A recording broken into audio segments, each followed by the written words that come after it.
నమస్కారం కృష్ణారావు గారు. గత ఒక నెలగా రగులుతున్న ఒక చర్చనీయాంశమైనటువంటి అంశం నిన్న మళ్ళీ మందకృష్ణ మాదిగ గారు ఒక ప్రెస్ కాన్ఫరెన్స్ పెట్టి బ్రాహ్మణేతరులందరినీ ప్రధాన ఆలయాలలో ఇంక్లూడింగ్ రామాలయాల్లో కూడాను ప్రధాన అర్చకులుగా నియమించాలి అనేటువంటి ఒక చిన్న అంశాన్ని, అది వివాదాస్పదమైన అంశమే. సో అది ఆయన చెప్పడము, మరి పరస్పరము మరి ప్రెస్ ద్వారా వేరియస్ కామెంట్స్ రావడం అనేది జరుగుతుంది. దీని మీద మీ వెరీ సెటిల్ ఇష్యూ కాబట్టి దీని మీద మీ ఒపీనియన్ ఏమిటి? అంటే ఇది కొత్తగా వచ్చినటువంటి డిమాండ్ అయితే కాదు. వివిధ వర్గాల నుంచి, కులాల నుంచి వివిధ సమయాల్లో వాళ్ళ అవేకెనింగ్ని బట్టి వస్తున్నటువంటి డిమాండ్. ఒకప్పుడు జస్టిస్ పార్టీ వాళ్ళ డిమాండ్ ఇదే. దాంట్లో భాగంగానే కమ్మ బ్రాహ్మణులను తయారైనారు. మంత్రాలు అవి తెలుసుకొని వాళ్ళు అంత నిష్టగా, అంత చక్కగా ఉచ్చారణ చేసి చేయగలిగేటటువంటి స్థితిలో ఉన్నారు. ఇన్ఫ్యాక్ట్ ఇప్పటికి కూడా కొన్ని ఆ ఫ్యామిలీస్లో వాళ్ళని పిలుచుకుంటారు దేనికోసం, ఈ ఫంక్షన్స్కు, వాటికి అన్నిటికి కూడా. ఇక్కడ రెండు విషయాలు.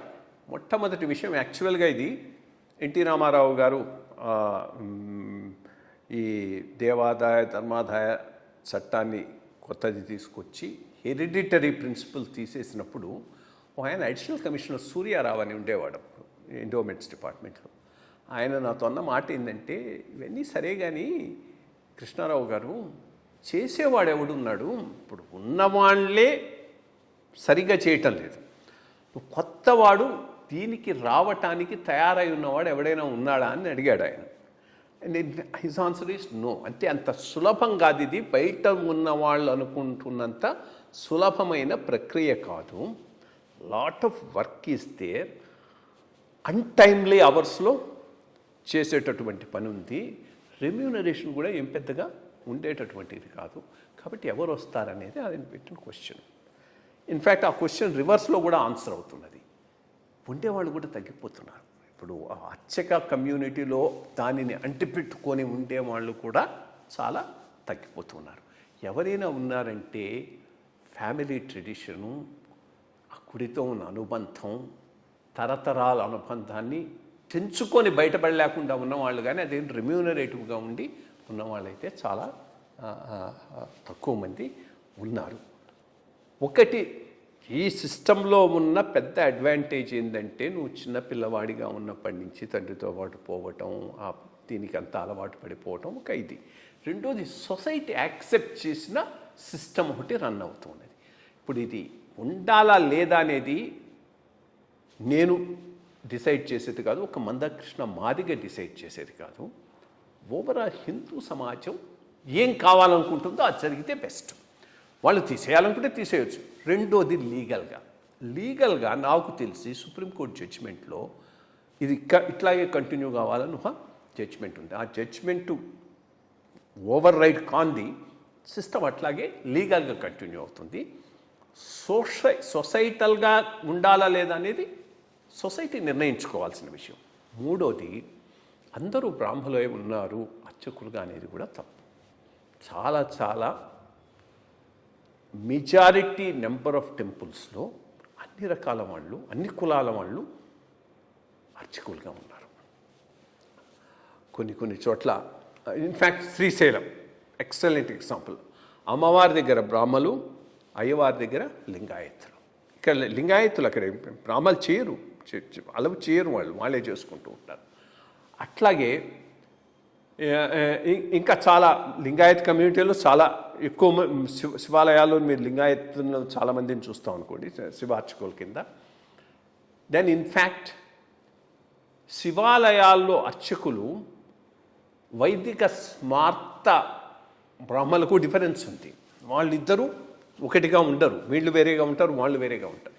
సో సాతానీలు కొన్ని చోట్ల పూజారులు, అది వైష్ణవ పూజారులుగా ఉండేటటువంటి ట్రెడిషను, చరిత్ర కొన్ని చోట్ల ఉన్నాయి. ఇంకా 3-4 కులాలు ఉన్నాయి. అట్లాగే వీళ్ళు పద్మశాలీల టెంపులలో సపరేట్ సిస్టమ్ ఉన్నది, దాంట్లో ఇతరులను కూడా రానివ్వరు.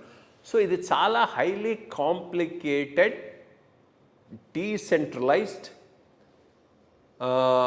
System of rituals that are going on in different places. Uniformity లేదు. అటువంటి దాంట్లో రెండోది ఎట్లా వస్తామనేది రెండోది. ఇది ఒక సోషల్ మూమెంట్గా నాకు ఇవ్వాలి అనేది అడిగే బదులు నిష్ఠతో వస్తే ఎక్సలెంట్, ఇంకా బాగుంటుంది అది. అదే మూడోది, హిందూ మతంలో ఉన్న వాళ్ళని ఇది అడిగితే బాగుంటుంది. ఈ ఇష్యూ ఏదైనా హిందూ మతం డిస్కషనే. సో ఎవరైనా మతం మారి బయటికి వెళ్ళిన వాళ్ళు దీని గురించి ఇష్యూ చేయటం ఎంతవరకు సబబు. సో వచ్చి హిందూ మతంలో ఉండి ఈ ఇష్యూ మీద తప్పకుండా ఈ issue is an issue, major issue. దీని మీద ఇంతటితో ఆగిపోదు, డిస్కషన్ జరుగుతుంది. ఏది బెటరు అనేది హిందూ సమాజమే డిసైడ్ చేసుకోవాల్సిన అంశంగా నేను భావిస్తున్నాను. మంచి మాట చెప్పారు.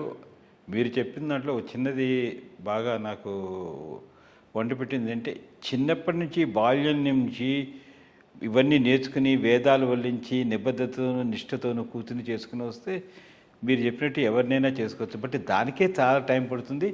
ఇప్పుడు ఈ ప్రాసెస్లో ఉన్న వాళ్ళు కూడా చాలామంది సరి అయినటువంటి జీతభత్యాలు లేకపోవడం వలన, ఆదరణ లేకపోవడం వలన తగ్గుతున్న విషయం కూడా నిజమే.